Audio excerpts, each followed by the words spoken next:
Have you ever heard the expression, wherever you go, there you are? But when you fly, your baggage is another matter.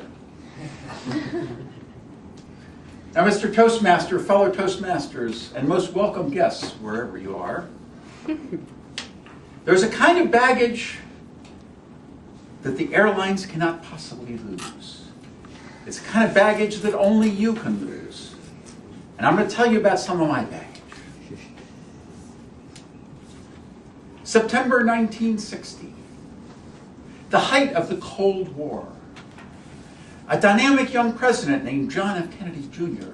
is electrifying the nation with his exciting presidential run.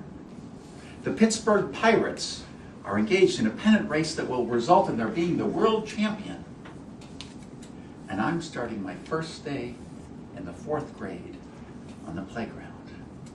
And I see a bunch of kids playing kickball. You know, can I play too? They said no. And on that day, unbeknownst to me, I took that rejection and I put that on a big weight, labeled it, I'll never fit in. And I put that in a bag that's called, I'm not good enough. And I started carrying that around. And I didn't know it. Spring 1961. Newly elected President John F. Kennedy Jr. electrifies the nation by calling to put a man on the moon in 10 years. The Green Bay Packers, under Vince Lombardi, have won the first of 5 NFL championships. And I'm bringing home my 5th grade report card. Dad? Wasn't pretty. So I took another weight called I'll never be good enough and put that in the bag and carried that around. Isn't it funny how we never remember the good things? It's all these bad things that we remember and carry around. 1965. Martin Luther King Jr.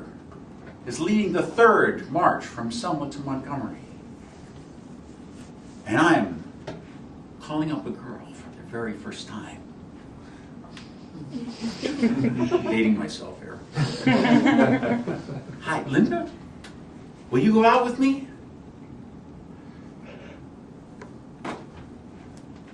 Why is it that rejection is always the thing that we carry around?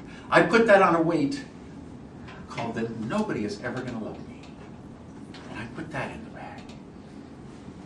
And all these other times, when things didn't turn out the way I wanted, I put them in my baggage and carried them around. Now life goes on. I did manage to graduate 5th grade, and then some. I managed to get a job. I even managed to get married and start a family. And yet I'm carrying around all this baggage. And it's weighing me down, and I don't understand why. Because things start to go bad.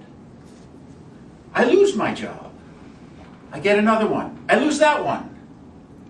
My marriage starts to go south. It starts to really go bad. And I don't know why. And a big part of why is this baggage that I'm carrying. But I don't know it yet. So in desperation, I finally turned to an amazing therapist named Randy.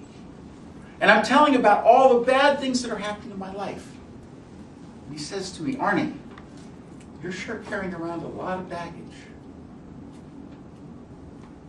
And I say, yeah. He said, where do you think that comes from? And I told him about the time on the playground when they wouldn't let me play. And he says, well,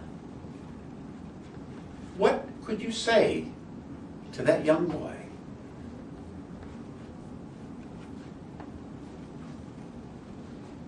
I said, tell him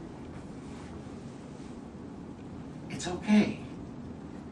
It's okay if they don't want to let you play with you. Things will be fine. And I'd give him a hug.